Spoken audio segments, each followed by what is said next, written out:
Welcome दोस्तों। Normally मैं इस तरह की वीडियोस बनाता नहीं हूँ, लेकिन ये जो हरकत हुई है ना, इसको मैं टॉलरेट नहीं कर सकता। इस पे मैं मतलब ऐसे आंखें बंद नहीं कर सकता। बहुत सारी जगहों पे आंखें बंद करना पड़ती हैं, बट इस जगह पे मेरे लिए खुद पे कंट्रोल करना पॉसिबल नहीं है, क्योंकि मैं उस प्रोसेस से, उस सारे धंधे से निकल के आया हूँ और मुझे अच्छी तरह से आइडिया क्या गलत है क्या सही है।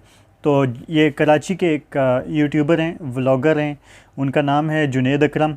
गंजी स्वैग भी कहते हैं उनको, क्योंकि उनके बाल नहीं हैं। मतलब वो इस तरह की कॉमेडी वीडियोस वगैरह अपलोड करते रहते हैं, प्लस लोगों के इंटरव्यूज़ करते हैं। पर्सनली मैं उनसे बड़ा इम्प्रेस था, क्योंकि उनकी बातें काफ़ी इंस्पायरिंग होती थी और अभी भी आई रेस्पेक्ट दैट गाय। लेकिन उन्होंने जो वीडियो अपलोड की है, गाइड टू फॉरेक्स ट्रेडिंग, तो मैं एक्सपेक्ट कर रहा हूँ कि शायद उनको पता ही नहीं था। मतलब वो सही अवेयर नहीं थे, किसी ने उनको मिसगाइड किया, तो उन्होंने ये वीडियो बना ली अपने चैनल पे। अल्लाह करे ऐसा ही हो। जुनेद भाई कोई बात बुरी लगे तो आई एम सॉरी, और जुनेद भाई के फैंस को भी अगर कोई बात बुरी लगे तो मैं एडवांस में सॉरी कहता हूँ। लेकिन जब एक आदमी की इतनी फॉलोइंग हो और लोग उसकी बात को सुनते हों और एक कुछ सेकंडों में या कुछ मिनटों में उसकी बात हज़ारों लोगों तक पहुँचे, तो फिर उस बंदे को रिस्पॉन्सिबल होना चाहिए और उसको पता होना चाहिए कि वो क्या बना रहा है और क्या बेच रहा है। वो लोग भी देखें जो फॉरेक्स को बिल्कुल रियल समझते हैं और फॉरेक्स कर रहे हैं। अच्छा देखें, मैं जुनेद भाई को क्यों रिस्पॉन्सिबल ठहराता हूँ इस वीडियो के लिए।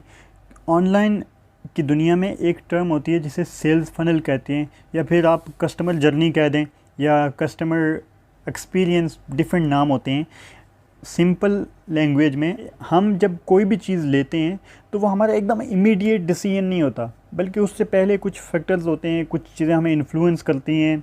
फिर उसके बाद हम आहिस्ता आहिस्ता चीज़ देखते हैं, फिर प्राइस, और फिर काफ़ी सारी चीज़ें मिल के फिर एट द एंड हमारा जो डिसीजन होता है, हम कहते हैं कि भाई ये चीज़ ले लेते हैं। तो इस वीडियो में उन्होंने कुछ नफ्सियाती हरबे यूज़ करके आपको इस चीज़ पे उभारा है कि आप वो लॉगिन करो, वहाँ पे अकाउंट बनाओ और फॉरेक्स में पैसे डालो, और पैसे बर्बाद डालो नहीं, पैसे बर्बाद करो। अब चलते हैं इस वीडियो की तरफ। इस वीडियो में सबसे पहले तो वो कहते हैं कि आखिर तक देखो, वॉच टिल एंड, और फिर बताते हैं कि क्यों, क्योंकि आपको एक बोनस मिलेगा। यहाँ उन्होंने पहले ही ट्रिगर कर दिया कि कुछ स्पेशल चीज़ मिलने वाली है एंड तक। जुनेद भाई ने काफ़ी सारे क्वेश्चन किए, तो उनमें से जो पहला क्वेश्चन था वो ये था कि व्हाट इज़ फॉरेक्स ट्रेडिंग, मतलब फॉरेक्स ट्रेडिंग है क्या। बट ये वो चीज़ें नहीं बता रहे जो हकीकत में फ़ॉरेक्स है। ये फ़ॉरेक्स की डेफिनेशन नहीं बता रहे, बल्कि ये बता रहे हैं, ये देखें ट्रिगर कर रहे हैं यहाँ पे आपको वही सेल्स फनल में डालने के लिए, आपको किसी चीज़ को ख़रीदने के लिए आमादा करने पे, कि इसकी 6.6 ट्रिलियन डॉलर की ट्रांजैक्शन होती है। और फिर बताते हैं कि ये टीवी पे भी, न्यूज़ पे भी फ़ॉरेक्स के बारे में बात हो रही होती है। भाईजान खुदा के लिए यार, न्यूज़ में कौन सी फ़ॉरेक्स के बारे में बात होती है, इस ट्रेडिंग के बारे में कौन सी बात होती है। ये पाकिस्तान में इस ट्रेडिंग का क्या स्टेटस है, मैं वो भी बताऊंगा। और साथ में इस्लामिक पॉइंट ऑफ व्यू से आपने बिल्कुल गलत बात की है। ये अपने एक किस्म का, मतलब जिसको अपनी चीज़ बेचने के लिए मैनिपुलेट किया आपने चीज़। फॉरेक्स के अंदर जो है अब अट्रैक्शन इतनी ज़्यादा है कि लेट्स सपोज मैंने एक अकाउंट खोला, उसमें मैंने एक ही दिन में यानी कि 1000% मैंने अर्न कर लिया, यानी कि 1000% इन अ डे। यानी कि इसमें पॉसिबिलिटीज़ हैं 1000%, 5000%, यानी कि इसमें अनलिमिटेड पॉसिबिलिटीज़ है आरओआई की, यानी कि रिटर्न की। आप माशाल्लाह सारे समझदार लोग हैं।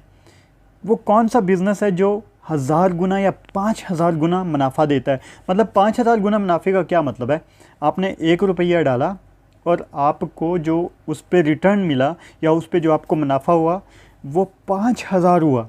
मेरी समझ से बाहर है ये।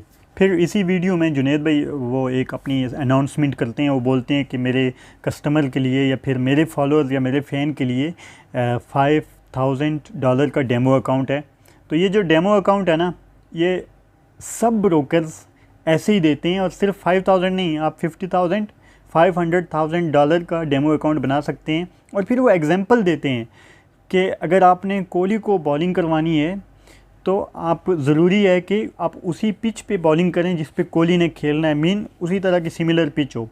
लेकिन भाईजान जब आप विराट कोहली को बॉलिंग करवाएंगे ना, तो वो जो मैच में वो जो साइकोलॉजिकल प्रेशर होता है, वो जो इम्पल्स होता है, वो जो इमोशंस होते हैं, वो जो रियल मैच के, आप 5000 बॉल्स करवाएं दूसरी पिच पे, आपको कोई एक्सपीरियंस नहीं होगा, आपको कोई आइडिया नहीं होगा जब तक आप लाइव जाके मैच में बॉलिंग नहीं करवाएंगे।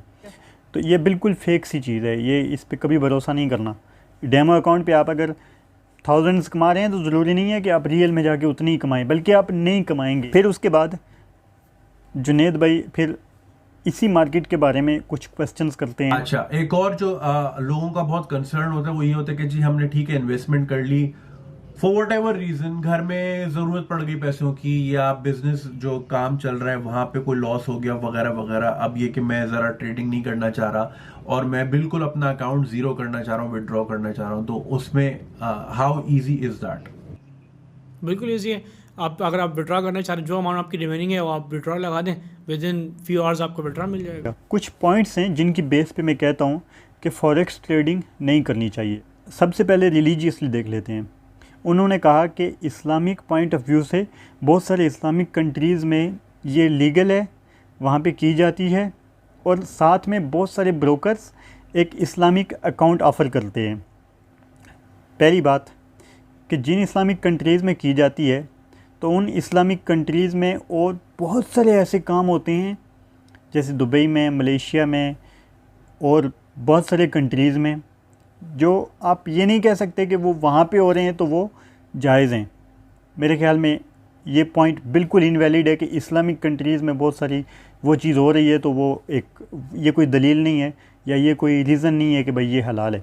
अच्छा, वो जिस इस्लामिक अकाउंट की बात कर रहे हैं वो कुछ ओवरनाइट चार्जेस होते हैं, नॉर्मली उसको स्वैप कहते हैं।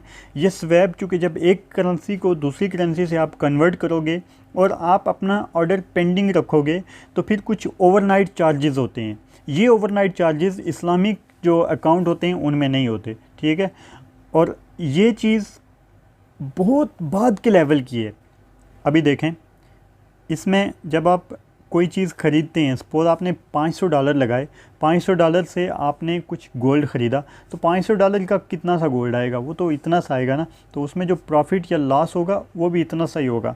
लेकिन इस मार्केट में एक लीवरेज के नाम से टर्म यूज़ होती है, और इसमें होता क्या है कि आपने सिर्फ $500 लगाए, बट ब्रोकर आपको ये फैसिलिटी देता है कि आप $500 की जगह आप $5 लाख तक की सेल्स और परचेज़ कर सकते हो या ट्रांजैक्शन कर सकते हो, या सिंपली आप $5 लाख की बेटिंग कर सकते हो। जब आप $5 लाख की बेटिंग करेंगे उसमें तो 5,000 आपका है, ठीक है, या 1,000 आपका है, या जो भी इन्वेस्टमेंट छोटी सी आपकी है और जो ऊपर से ब्रोकर दे रहा है, अब उसके बारे में क्या, वो आपको एज ए अगर क्रेडिट दे रहा है तो उसकी टर्म्स एंड कंडीशंस क्या हैं, उस पर वो क्या इंटरेस्ट ले रहा है, या फिर वो कर्ज़ दे के आप उसी की चीज़ ख़रीदते हैं तो फिर उसमें से जो मुनाफा आता है फिर उसको जो मुनाफा जाता है उसका क्या, ये बड़ा कॉम्प्लिकेटेड चीज़ है। और दूसरी चीज़ इसी में कि जब आप कोई चीज़ ऑनलाइन, ये जैसे गोल्ड है या करेंसी है या आप जो भी फॉरेक्स के पेयर्स हैं, जब आप ख़रीदते हैं तो आपको क्या फुल ऑनरशिप मिल जाती है दोबारा सेल करने की? तो इस्लाम में आप कोई चीज़ बिना ऑनरशिप के दोबारा सेल नहीं कर सकते। और तीसरी चीज़, गोल्ड से गोल्ड की ट्रेडिंग नहीं हो सकती। जो बाकी करेंसीज़ हैं ये कोई ऐसी चीज़ें नहीं है जो कंज्यूम की जाएं, ये स्टोर ऑफ वैल्यू है या फिर मीडियम ऑफ एक्सचेंज है। अब मीडियम ऑफ एक्सचेंज को, आप मीडियम ऑफ एक्सचेंज से जब आप ट्रेड करोगे तो ये ना तो एथिकल पॉइंट ऑफ व्यू से, ना मॉरली ठीक है, और ना इस्लामिक पॉइंट ऑफ व्यू से ठीक है।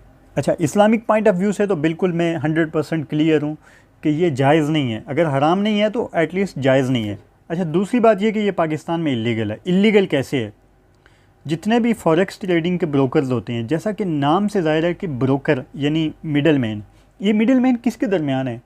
आप यानी ट्रेडर, और फिर जो बैंक होते हैं, जो लिक्विडिटी प्रोवाइडर होते हैं, या जो फाइनेंशियल इंस्टीट्यूशंस होते हैं जो इनको वो चीज़ें मुहैया करते हैं, जो उनको करेंसी के पेयर्स और फिर जो डिफरेंट फाइनेंशियल डेरिवेटिव्स और फिर जो फ्यूचर कॉन्ट्रैक्ट्स और ऑप्शंस इनको प्रोवाइड करते हैं, वो लिक्विडिटी प्रोवाइडर होते हैं। तो पाकिस्तान में कोई भी बैंक या कोई भी ऐसा फाइनेंशियल इंस्टीट्यूट नहीं है जो फॉरेक्स ट्रेडिंग के लिए लिक्विडिटी प्रोवाइड करता हो। तो इन्होंने, ये जो ब्रोकर हैं, इन्होंने अपने लिक्विडिटी प्रोवाइडर्स, जो इनको लिक्विडिटी प्रोवाइड करते हैं, जो इनके असल बंदे हैं जिनसे ये कैश लेते हैं, या फिर मतलब कैश आई मीन जिनके पास इनका पैसा होता है, तो वो बाहर के कंट्रीज़ में होते हैं। Securities and exchange commission of Pakistan की वेबसाइट पे जाएं, या फिर आप किसी भी गवर्नमेंट इंस्टीट्यूट से चेक करें। ये इलीगल है कि आप अपने मुल्क से यानी पाकिस्तान से पैसे बाहर भेजें स्पेकुलेटिंग के लिए। अच्छा, मॉरली ये क्यों दुरुस्त नहीं है? काफ़ी सारी रीज़न्स हैं, बट उनमें से कुछ एक दो आपके साथ डिस्कस कर रहा हूँ। फॉर एग्ज़ाम्पल, आप $5 मिलियन से यूरो USD एक पेयर है, जिसमें यूरो को USD के मुकाबले में आप बेच और ख़रीद सकते हैं, या इनको एक दूसरे के मुकाबले में बेच और ख़रीद सकते हैं। बट वहाँ पे इतना डीप कोई नहीं जाता। यूरो USD के प्लेटफॉर्म पे या आपके मोबाइल पे एक इंस्ट्रूमेंट है, सामने एक बटन समझें, ठीक है, और उसमें ना ऐसी कीमत, उस ग्राफ बन रहा है, कीमत ऊपर नीचे जा रही है, और आप अंदाज़ा लगाते हैं या फिर किसी पॉइंट ऑफ व्यू से आप देखते हैं कि यार ये तो अभी कीमत ऊपर जाने वाली है, आप उसको ख़रीद लेते हैं। आपने $5 मिलियन से ख़रीदा, ठीक है, और उसके बाद फिर आपको शायद 2-4 हज़ार या जितना भी प्रॉफिट हुआ, उसके बाद आपने क्लोज़ कर ली। तो अभी ट्रांजैक्शन कितने की हुई है? $5 मिलियन की। सही है, आपका पैसा $5 मिलियन मार्केट में गया। बट इससे जो इकोनॉमिक एक्टिविटी होती है, जिससे जॉब क्रिएशन होती है या फिर कोई जो प्रोडक्ट होती है उसकी कंजम्पशन होती है, वो बिल्कुल भी नहीं हुई, ठीक है। तो इसी को जुए की मार्केट कहते हैं, इसी को जुए की इकोनॉमी कहते हैं। यहाँ तक जो चीज़ें डिस्कस हुई हैं, या तो फिर ये जुनेद भाई ने कहा या फिर रहीम भाई ने कहा, या फिर उसमें मैंने अपनी ओपिनियन दी, और अभी कुछ फैक्ट्स शेयर कर रहा हूँ जिसको कोई भी कंडेम नहीं कर सकता। आप गूगल पे जाके अभी वेरीफाई कर सकते हैं, कहीं से भी वो इन्फॉर्मेशन वेरीफाई हो सकती हैं। फर्स्ट थिंग कि ये जो ट्रेडिंग होती है, इसको आम वर्ड में स्पेकुलेटिंग या बेटिंग कहते हैं, और ये इनफैक्ट कोई ट्रेडिंग नहीं होती, ये सिर्फ पेपर वर्क होता है। पेपर पे ही आप मंडी वाले को कहते हैं कि मुझे 5 लाख के आलू चाहिए, और 2 मिनट के बाद जब आलू का कोई ऐसा ख़रीदार आ जाता है जो आलू के थोड़े ज़्यादा पैसे दे रहा है, तो आप कहते हैं उस मंडी वाले को कि नहीं भाई, मैं 5 लाख में से जो ऊपर जो अभी पैसे मिल रहे हैं मैं वो ले रहा हूँ, साथ में 5,25,000 आपने ले लिया और आपने आलू बेच लिए, और फिर जो आगे वाला है वो उसको और इस तरह से आगे सेल करता जाता है, और फिर कोई प्रॉफिट में सेल करते हैं और कोई लॉस में सेल करते हैं, और आलू शाम तक उधर ही पड़े रहते हैं, कोई नहीं लेके जाता। तो ये सिर्फ पेपर पे होती है। दूसरी चीज़ कि ये अनप्रिडिक्टेबल मार्केट है, कोई भी आदमी ये बता ही नहीं सकता कि ये मार्केट अगले लम्हे ऊपर जाएगी या नीचे जाएगी। तो फिर आप किस बेस पे, कौन से ब्याफ पे आप कोई चीज़ खरीदोगे या बेचोगे? फाइनेंशियल डेरिवेटिव्स हैं, ये वास्ट सॉर्ट ऑफ डिस्ट्रैक्शन है, यानी ये तबाही और बर्बादी की बहुत बड़ी किस्म है, और इनसे बहुत बड़ी तबाही बर्बादी होती है। ये वॉरेन बफे कहता है, जो लेजेंड है स्टॉक मार्केट का, उसके बारे में अलग से वीडियो बनाऊंगा कि स्टॉक मार्केट में क्या। तीसरी चीज़ कि ये डिसेंट्रलाइज मार्केट है, यानी ये फॉरेक्स मार्केट का कोई भी सेंटर नहीं है, कोई सेंट्रल ऑफिस नहीं। जैसे शेयर्स होते हैं उनको तो डिफरेंट स्टॉक एक्सचेंज रेगुलेट करती हैं, उसकी कंपनीज पे बाकायदा चेक एंड बैलेंस रखती हैं, और ये इतना ईजी नहीं है कि आप किसी भी कंपनी के शेयर लेके मार्केट में आ जाएँ। लेकिन फॉरेक्स ट्रेडिंग में कोई सेंटर है ही नहीं, इसका कोई माई बाप है ही नहीं, कोई कहीं से भी इंटर हो सकता है। किसी बड़े बैंक के साथ अकाउंट ओपन करो और फिर कोई भी ट्रेडिंग प्लेटफॉर्म चूज़ करो और आप भी ये शुरू कर सकते हो। ये इतना इजी है। और उसके बाद जो सबसे इम्पॉर्टेंट चीज़ है कि इसमें जो आम कमेंट्री है या आम कमेंट्स हैं वो ये हैं, 95 to 99% लोग इस मार्केट में पैसे नुकसान करते हैं। बट जो मेरा एक्सपीरियंस है या जितने मैंने केस स्टडीज़ देखे हैं उसके मुताबिक 99.9% लोग इस मार्केट में अपना पैसा ज़ाया करते हैं। और सिर्फ पैसा ज़ाया नहीं करते, सिर्फ अगर पैसे का नुकसान होता तो फिर भी ये बात इग्नोर करने वाली थी, मैं इसको इग्नोर कर देता। बट यहाँ पे लोग फाइनेंशियली ही नहीं बल्कि अपनी इमोशनल लाइफ को भी बिल्कुल डिस्टेबलाइज़ कर देते हैं और बहुत बुरी तरह से हर्ट होते हैं। यहाँ पे बहुत सारे लोग ऐसे मैंने देखे हैं जो इस फॉरेक्स ट्रेडिंग की वजह से जेल में गए हैं और जो इस फॉरेक्स ट्रेडिंग को करते हुए अपनी जान भी गंवा बैठे हैं। और इसकी एडिक्शन या इसकी आदत या फिर इसका नशा ड्रग्स से बहुत ज़्यादा है। प्लीज़ अगर आप वो वीडियो देख के या किसी भी हिसाब से अगर आप फॉरेक्स ट्रेडिंग में अभी इंटर हो रहे हैं या सोच रहे हैं, अपने जहन से निकाल दें। इस दुनिया में उससे हट के हज़ारों लाखों काम हैं, आपको कहीं और अच्छी सक्सेस मिल जाएगी, यहाँ पे ना आए। That's what I am saying, I will keep on saying this one कि फॉरेक्स ट्रेडिंग ना करो, ये स्पेकुलेटिंग है, गैम्बलिंग है, बेटिंग है, ट्रेडिंग नहीं है। अपना ख्याल रखना।